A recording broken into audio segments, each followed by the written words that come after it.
Hello and welcome back to another video and we have our champions for season 12 दबंग दिल्ली जीते हैं season 12 और पुनेरी पल्टन एक fine margin से रह गए लाइन क्रॉस करने से। बट क्या पुनेरी पल्टन का परफॉर्मेंस उस तरह का था, उसके ऊपर बात करेंगे। दबंग दिल्ली, कॉन्ग्रेचुलेशंस टू देम। जिस तरीके से खेला, जिस तरीके से सभी प्लेयर्स ने परफॉर्म किया फाइनल्स में, फाइनल के प्रेशर को अब्जॉर्व किया, अपने आप को कंपोज रखा और अब वो ट्रॉफी को लिफ्ट किया। सीजन 8 के बाद चैंपियंस बने अब दोबारा सीजन 12 में दबंग दिल्ली। तो उनके लिए एक बहुत अच्छा मोमेंट, उनके फैंस के लिए बहुत अच्छा मोमेंट, काफी अच्छा परफॉर्मेंस उनकी तरफ से आया। हम सभी चीजों के ऊपर बात करेंगे, समझेंगे पूरे गेम को किस तरीके से रहा। आपको क्या करना है, अगर आप नए हैं तो चैनल को सब्सक्राइब कीजिए, वीडियो को लाइक कीजिए और हम फिर शुरू करते हैं। थोड़ा-सा ना मैं रिकॉल करना चाहूँगा, अगर मैं सीज़न 8 देखता हूँ और सीज़न 12 का फाइनल देखता हूँ, तो मुझे बहुत सी चीज़ें ना सिमिलर दिखती हैं। अगर मैं सीज़न 8 देखूँ, तो दबंग दिल्ली की टीम 1 पॉइंट से फाइनल जीती पटना के खिलाफ। वहाँ अगर मैं दबंग दिल्ली की टीम देखूँ, आपको एक से एक बड़ा नाम, एक से एक प्रो कबड्डी का लेजेंडरी नाम उस टीम में दिखेगा। जोगिंदर नरवाल जो आज दिल्ली के कोच हैं, वो एज़ अ कैप्टन खेले। उसके बाद आप देखिए अजय ठाकुर, जो अभी पुनेरी पल्टन के कोच हैं, वो उस टीम में एज़ अ रेडर खेल रहे थे। नवीन कुमार जो उस टाइम पर या आज भी कहें तो one of the finest raider हैं प्रो कबड्डी के, वो उस टीम में थे। मंजीत छिल्लर, प्रोबेबली उनसे अच्छा डिफेंसिव नेम आपको पूरी लीग में नहीं मिलेगा। जिस तरीके से उन्होंने अपना एक नाम बनाया है, वो उस टीम में थे। बट अगर आप उस फाइनल को देखेंगे ना, वहां पर एक बड़ा डिफरेंस था कि ना नवीन चले, ना अजय ठाकुर चले, ना मंजीत छिल्लर चले, ना जोगिंदर नरवाल चले। उस गेम में डिफरेंस मेकर थे विजय मलिक, जो आज तेलुगु टाइटंस के कैप्टन है। वो उस गेम में उन्होंने जिस तरीके से परफॉर्म किया, वो डिफरेंस मेकर बने उस गेम में और पटना उनको समझ नहीं पाई, उनके लिए प्रिपेयर करके नहीं आई। वैसा ही कुछ दिखा आज के गेम में। आज फजल के लिए तैयारी हुई, सौरव नांदल के लिए तैयारी हुई होगी। मुझे लगता है आशु मलिक फिट थे, उनके लिए भी तैयारी हुई होगी। बट आज डिफरेंस मेकर कौन था? नीरज नरवाल। ना सिर्फ रेडिंग में, डिफेंस वाइज भी। तो ये दिखाता है कि किस तरीके से हर प्लेयर का एक इम्पोर्टेंस है और जिस दिन उस प्लेयर को वो मौका मिलता है, जिस दिन वो प्लेयर एडवांटेज ले सकता है, उसे पूरा अच्छे से लेना चाहिए। वो चीज़ नीरज नरवाल ने आज करके दिखाई, जिस तरीके से परफॉर्म किया और जिस तरीके से पुनेरी पल्टन की डिफेंस अनप्रिपेयर्ड दिखी नीरज नरवाल के खिलाफ, क्योंकि मुझे नहीं दिख रहा था कि वो एक्सपेक्टेड है कि ऐसा परफॉर्म कर जाएँगे उनसे। बट उन्होंने परफॉर्म किया, अपनी टीम को फाइनल जिताया। आज भी पुनेरी पल्टन की टीम जिस तरीके से फर्स्ट हाफ में खेली, मुझे नहीं दिख रहा था कि उन्हें कोई क्लू है कि नीरज के साथ क्या करना है, किस तरीके से उन्हें टैकल करना है। वो रही एक चीज़।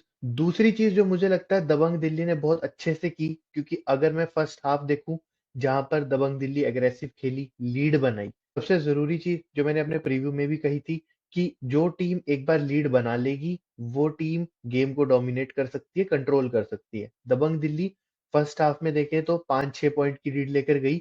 उसके बाद through out the second half वो लीड मेंटेन रखी। हालाँकि रेटिंग वाइज़ उतना ज़्यादा एफर्ट नहीं दिखा, बट डिफेंस ने वहाँ पर वो काम किया, जो उनको चाहिए था कि उनकी लीड मेंटेन्ड रहे। और वही रीज़न है कि आपने क्यों इतनी ईज़िली पूरे गेम को मैनेज आउट कर लिया। अदरवाइज़ आप यूजुअली देखते हैं कि जब सेकंड हाफ स्टार्ट होता है, टीमें स्ट्रैटेजी चेंज करती है। डेफिनिटली पुनेरी पल्टन ने भी की और जिस तरीके से वो फर्स्ट हाफ में खेले थे, उसको देखकर सेकंड हाफ तो बहुत बेटर दिखा मुझे पुनेरी पल्टन की तरफ से, क्योंकि फर्स्ट हाफ में तो सेटल्ड ही नहीं दिख रहे थे बिल्कुल।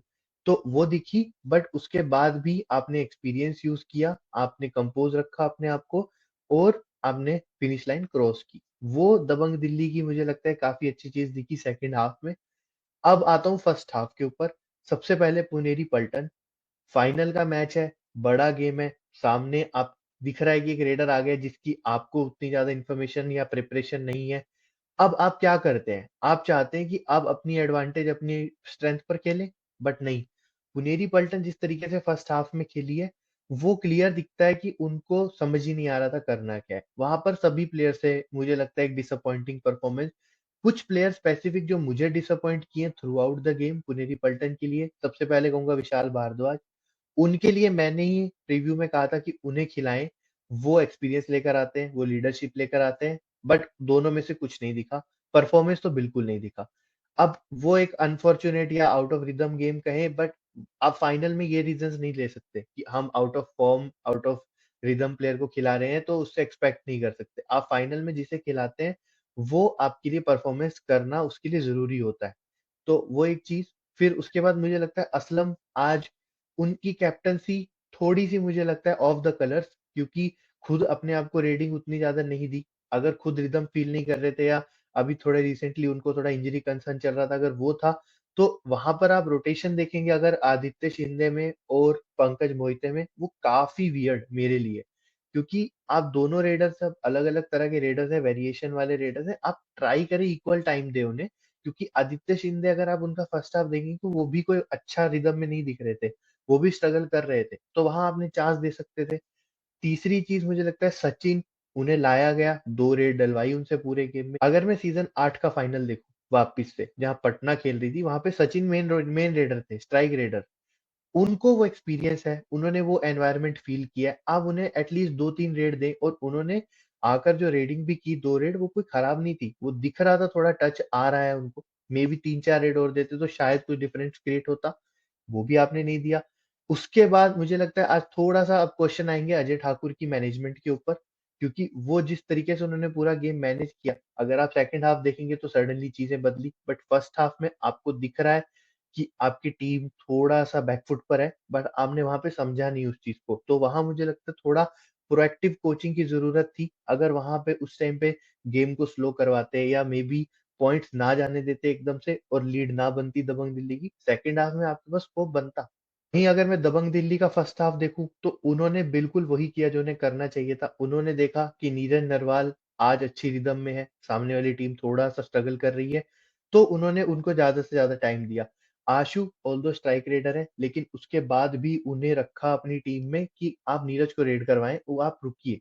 वो चीज़ अच्छी, मुझे लगता है उसमें जोगिंदर नरवाल का भी रोल आता है, खुद आशु की प्रेजेंस ऑफ माइंड भी आती है कि नीरज को ज़्यादा से ज़्यादा यूटिलाइज़ करें, क्योंकि फर्स्ट हाफ में उन्होंने अपने मैक्सिमम रेड्स किए, सेकंड हाफ में तो रेयरली रेड करने के लिए गए हैं वो, और उन्होंने बेस्ट आउट ऑफ निकाला उससे।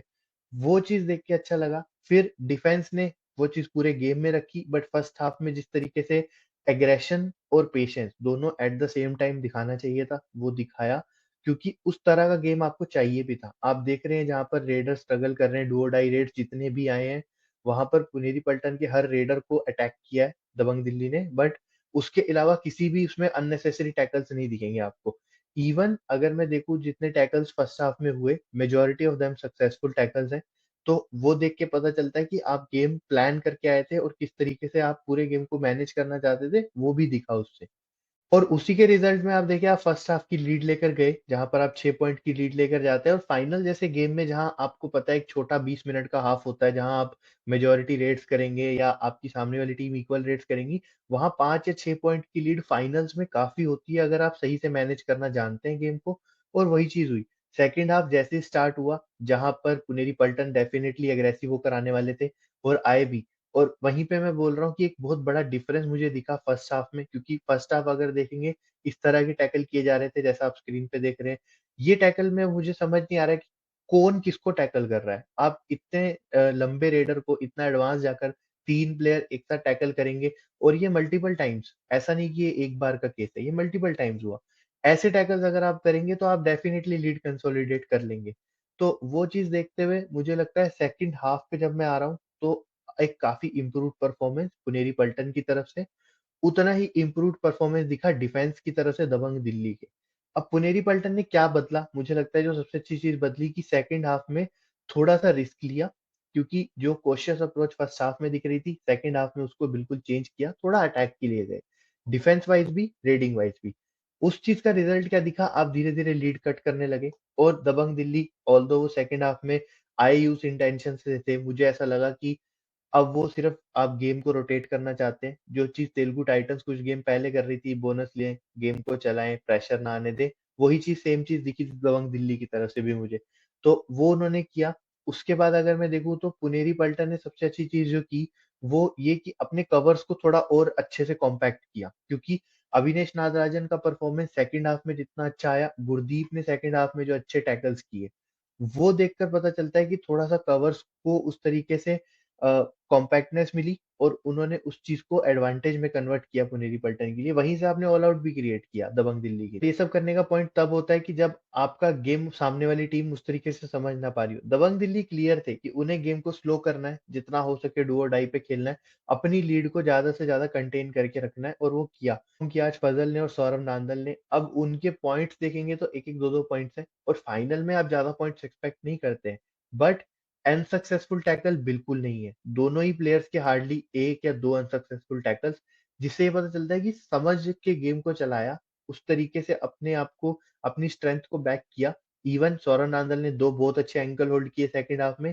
उसके अलावा कोई भी एक भी ऐसा टैकल नहीं दिखा जहाँ पे लगा कि वो कंट्रोल में नहीं है। सेम गोज़ फॉर फज़ल, जिस तरीके से उन्होंने लास्ट तक अपने आप को रोका। लास्ट में जब उन्होंने देखा कि अब बिल्कुल पुनेरी पल्टन ऑल आउट जा चुकी है अटैक में, वहाँ उन्होंने वो फाइनल रेड पे टैकल किया, जो ऑलमोस्ट ऑलमोस्ट गेम सिक्योर कर गया दबंग दिल्ली के लिए और पुनेरी पल्टन वहाँ पर फिर उनके पास कुछ बचा ही नहीं करने के लिए।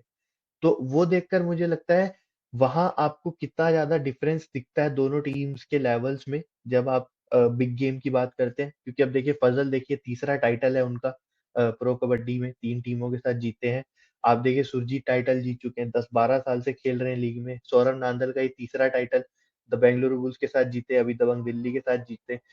वो सब चीज़ें और सामने पुनेरी पल्टन जहाँ एक यंग स्क्वाड है, जो एक ही टाइटल जीते हैं सीज़न 10 में बट रनर अप रहे सीज़न 9 में, अब एक बार फिर रनर अप बने इस सीज़न।